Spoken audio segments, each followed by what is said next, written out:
Hello കൂട്ടുകാരെ, എല്ലാവർക്കും സുഖമല്ലേ? അപ്പോഴിന്ന് ഇഡ്ഡലി കുട്ടകത്തിൽ ഒരു 2, 3 മുട്ടയും ഒരു പഴമൊക്കെ ഉണ്ടെങ്കിൽ ഉണ്ടാക്കാൻ പറ്റുന്ന നല്ല അടിപൊളി ടേസ്റ്റി ആയിട്ടുള്ള ഒരു സ്നാക്കിൻ്റെ റെസിപ്പി ആട്ടോ കാണിക്കുന്നത്. എല്ലാവർക്കും ഇഷ്ടപ്പെടും, പ്രത്യേകിച്ച് കുട്ടികൾക്ക് നന്നായിട്ട് ഇഷ്ടപ്പെടുന്ന റെസിപ്പിയാണ്.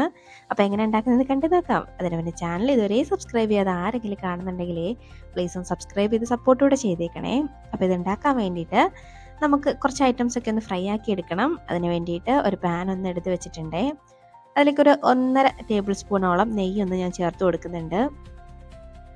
ഈ നെയ്യൊന്ന് ചൂടായി വരുമ്പോഴേക്ക് ഞാൻ കുറച്ച് നട്ട്സ്, അതായത് കുറച്ച് അണ്ടിപ്പരിപ്പും മുന്തിരിയും ചേർത്ത് കൊടുക്കുന്നുണ്ട്. അപ്പോൾ നിങ്ങൾക്ക് വേണമെങ്കിൽ കൂടുതൽ നട്ട്സ് ഒക്കെ ചേർക്കാം. ഞാൻ വളരെ കുറച്ചേ ചേർക്കുന്നുള്ളൂ കേട്ടോ. അപ്പോൾ അതങ്ങോട്ട് ഇട്ട് കൊടുക്കുന്നുണ്ട്. ഇനി ഇത് ജസ്റ്റ് ഒന്നങ്ങ് ഫ്രൈ ആക്കി എടുക്കാം. ലോ ഫ്ലെയിമിൽ വെച്ചിട്ട് നന്നായിട്ട് ഒന്നങ്ങ് ഫ്രൈ ആക്കി എടുക്കുന്നുണ്ട്.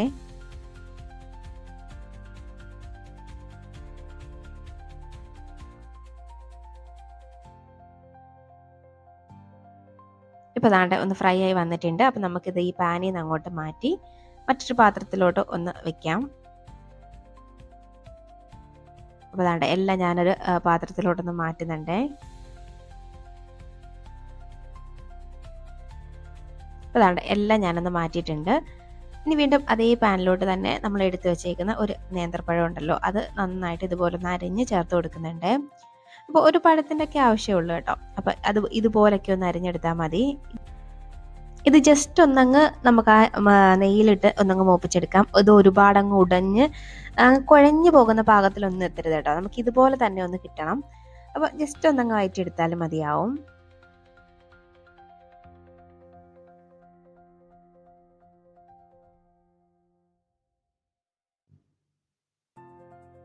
ഇപ്പോൾ ദാണ്ടെ ഒന്ന് ഫ്രൈ ആയിട്ട് വന്നിട്ടുണ്ട്. ഒന്ന് നെയ്യിൽ കിടന്നൊന്ന് വാടി വന്നിട്ടുണ്ട്. അപ്പോൾ ഈ പരുവൊക്കെ ആകുമ്പോഴത്തേന് ഇത് നമുക്ക് മറ്റൊരു പാത്രത്തിലോട്ടൊന്ന് മാറ്റാം. ഇനി അതേ പാനിൽ തന്നെ ഞാൻ ഒരു കൈപ്പിടിയോളം തേങ്ങ, ഒരു 1/4 കപ്പോളം തേങ്ങ ചേർത്തിട്ടുണ്ട്. അതും ജസ്റ്റ് ഒന്നങ്ങ് വഴറ്റിയെടുക്കാം. അതും കളറൊന്നും മാറുന്നവരെയൊന്നും ഇട്ട് വഴറ്റരുത്. ജസ്റ്റ് അതിൻ്റെ ഒരു പച്ചമണം മാറുന്നവരെയും ഒന്നങ്ങ് വഴറ്റി കൊടുക്കാം. ഇപ്പോൾ ദാണ്ടെ ഇതൊന്ന് മൂത്തിട്ടുണ്ട്. അപ്പോൾ ഇതും നമുക്ക് ഈ പാത്രത്തിൽ നിന്ന് അങ്ങോട്ട് മാറ്റി വെക്കാം. വീണ്ടും അതേ പാനിലോട്ട് തന്നെ ഞാൻ വീണ്ടും ഒരു ടേബിൾ സ്പൂണോളം നെയ്യ് ഒന്ന് ചേർത്ത് കൊടുക്കുന്നുണ്ട്. ഇനി അതിലേക്ക് ഒരു 1/4 കപ്പോളം സേമിയ ഇട്ട് കൊടുക്കുന്നുണ്ട്. അപ്പം ഇതൊന്ന് വറുത്ത സേമിയാണ് കേട്ടോ. അപ്പം വറുക്കാത്ത സേമിയാണെങ്കിൽ കുറച്ചധികം സമയം നിങ്ങളൊന്ന് ജസ്റ്റ് ഒന്ന് വറുത്ത് കൊടുക്കേണ്ടി വരും. ഞാനിത് വറുത്തതായതുകൊണ്ട് തന്നെ ജസ്റ്റ് ഒന്നങ്ങ് വഴറ്റിയെടുക്കുന്നതേ ഉള്ളൂ.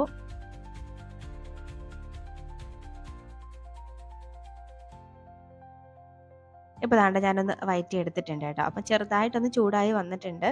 ഇനി ഇത് ഒന്ന് വേവിച്ചെടുക്കണം നമുക്ക് നന്നായിട്ട്. അപ്പം ഇതിലേക്ക് 1 കപ്പോളം പാല് ഒന്ന് ചേർത്ത് കൊടുക്കുന്നുണ്ട്.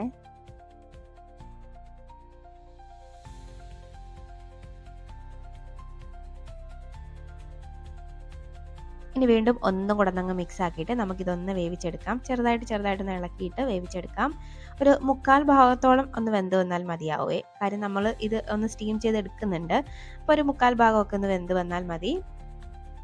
അവിടെ നിന്ന് വേവട്ടെ. ഇപ്പോൾ ദാണ്ടെ ആ പാലൊക്കെ നന്നായിട്ടൊന്നങ്ങ് വറ്റി ഒന്ന് വെന്ത് വന്നിട്ടുണ്ട്. അപ്പോൾ ഈ പരുവം വരെയൊക്കെ ഒന്ന് വെന്ത് വന്നാൽ മതി. ഇപ്പോൾ ഒരു 1/4 ഭാഗമേ വെന്തിട്ടുള്ളൂ. ഒരുപാട് അങ്ങ് വെന്തിട്ടൊന്നുമില്ല. അപ്പോൾ ഇത്രയൊക്കെ ഉള്ളൂ കേട്ടോ. ഉണ്ട്. ഒരു 1/4 ഭാഗമൊക്കെ വെന്തിട്ടുള്ളൂ. ഇനി നമുക്കിത് ഫ്ലെയിം ഓഫാക്കി ഇതും അങ്ങോട്ട് മാറ്റി വെക്കാം. ഇനി മറ്റൊരു ബൗളൊന്ന് എടുത്ത് വെച്ചിട്ട് അതിലേക്കൊരു 3 മുട്ട ഞാനൊന്ന് പൊട്ടിച്ചൊഴിക്കുന്നുണ്ട്.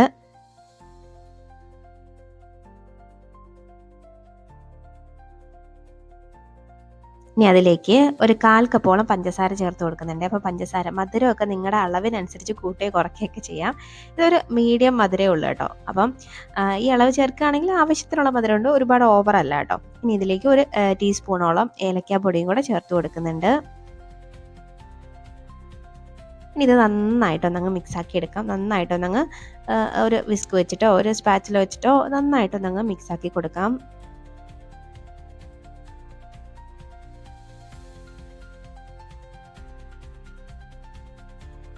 അപ്പോൾ ദാണ്ടെ നന്നായിട്ട് ഞാനൊന്ന് മിക്സാക്കി എടുത്തിട്ടുണ്ട്. ഈ പരുവം വരെ നന്നായിട്ടൊന്ന് മിക്സ് ആക്കിയിട്ട് ഇനി നമ്മൾ ഫ്രൈ ആക്കി വെച്ചേക്കുന്ന ഐറ്റംസ് ഒക്കെ ഇതിലൊന്ന് ചേർത്ത് മിക്സ് ആക്കണം. ഫസ്റ്റ് നമുക്ക് ആ പഴവും തേങ്ങയും കൂടെ നമ്മളൊന്ന് വറുത്ത് വെച്ചേക്കുന്നല്ലോ, അപ്പോൾ അതങ്ങോട്ട് ഇട്ട് കൊടുക്കാം.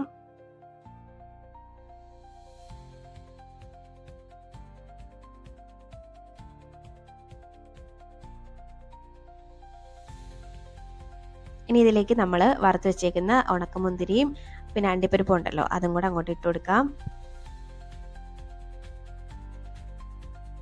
ഇനി ഇതിലേക്ക് നമ്മുടെ ആ സേമിയയുടെ മിക്സും കൂടെ ചേർത്ത് കൊടുക്കാം.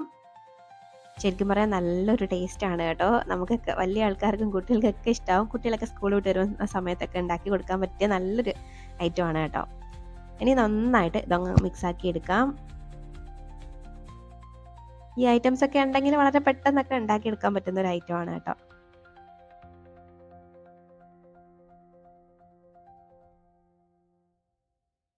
കണ്ടപ്പോൾ നന്നായിട്ട് ഞാനൊന്ന് മിക്സാക്കി എടുത്തിട്ടുണ്ട്.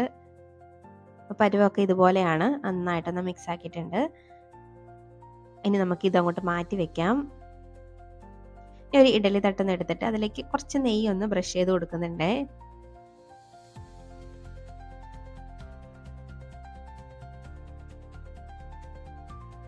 ഇനി ഇതിലേക്ക് നമ്മൾ റെഡിയാക്കി വെച്ചേക്കുന്നത് നമ്മുടെ ആ ഒരു പഴത്തിൻ്റെ ബാറ്റർ ഉണ്ടല്ലോ, അതങ്ങോട്ട് ഒഴിച്ചു കൊടുക്കാം.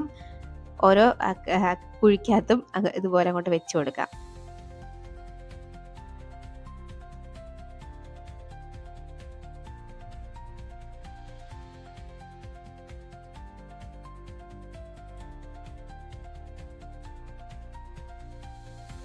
അപ്പം ഞാൻ 2 ഇഡലി തട്ടിനകത്തും ഒന്ന് ഒഴിച്ചു കൊടുക്കുന്നുണ്ട് കേട്ടോ. ഇനി ഇതിൻ്റെ മുകളിലായിട്ട് ഞാൻ കുറച്ച് തേങ്ങ ഇട്ട് കൊടുക്കുന്നുണ്ട്. നിങ്ങളുടെ കയ്യിൽ നട്ട്സ് ഒക്കെ ഉണ്ടെങ്കിൽ അത് ചേർക്കാം, അല്ലെങ്കിൽ തേങ്ങ തന്നെ ചേർത്താലും മതി. അതൊക്കെ നിങ്ങളുടെ ഇഷ്ടമാണ് കേട്ടോ. ഇനി ഒരു ഇഡ്ഡലിക്കുട്ടു അടുപ്പത്തേക്ക് വെച്ച് കുറച്ച് വെള്ളം ഒന്ന് ഒഴിച്ചൊന്ന് ചൂടായി വരുമ്പോഴേക്കും നമ്മുടെ ഈ തട്ടൊക്കെ എടുത്ത് അങ്ങോട്ട് വെച്ച് കൊടുക്കാം. 2 എണ്ണത്തിലും ഒഴിച്ചിട്ടുണ്ട് കേട്ടോ. അപ്പോൾ 2 കൂടെ വെച്ച് കൊടുത്ത് നമുക്ക് അടച്ചു വെച്ചൊരു 15 മിനിറ്റ് ധാരാളം മതിയാവും കേട്ടോ. ഇത് നന്നായിട്ടൊന്ന് വെന്ത് കിട്ടാനായിട്ട് നല്ലൊരു മണമൊക്കെ അങ്ങോട്ട് വന്നു തുടങ്ങും കേട്ടോ. അപ്പോൾ നമുക്കിതൊന്ന് അടച്ചു വെക്കാം. അടച്ചു വെച്ചിട്ട് ഒരു 15 മിനിറ്റ് ഒന്ന് വേവിച്ചെടുക്കാം. ഇപ്പോൾ ദാണ്ട് ഒരു 15 മിനിറ്റ് ഒക്കെ കഴിഞ്ഞിട്ടുണ്ട്. കുറച്ചൊന്ന് തണുത്തിട്ടാണ് ഞാൻ തുറന്നത്. കണ്ടത് നന്നായിട്ടൊന്ന് റെഡി ആയിട്ടുണ്ട്. നമുക്കിതിൽ നിന്ന് ഇളക്കി കൊണ്ടുവരാം. കണ്ട ഞാനിപ്പോൾ ഒന്ന് ഇളക്കി എടുത്തിട്ടുണ്ട്. നല്ല അടിപൊളി ടേസ്റ്റി ആയിട്ടുള്ളൊരു സംഭവമാണ് കേട്ടോ. കാണുമ്പോഴേ അറിയാമായിരിക്കുമല്ലോ, കുട്ടികൾക്ക് ഇഷ്ടപ്പെടും. വീണ്ടും വീണ്ടും ഉണ്ടാക്കി തരാനും ചോദിക്കും കേട്ടോ. അപ്പോൾ നല്ലൊരു സ്നാക്കാണ്. അപ്പോൾ നിങ്ങൾ ട്രൈ ആക്കി നോക്കിയിട്ട് അഭിപ്രായം പറയാൻ മറക്കരുത്. അതുപോലെ വീഡിയോ ഇഷ്ടമായാൽ ലൈക്ക് ചെയ്യാനും മറക്കരുത്. ഇനി ഒരു റെസിപ്പിയുമായിട്ട് വീണ്ടും കാണാം. അതുവരേക്കും ബൈ.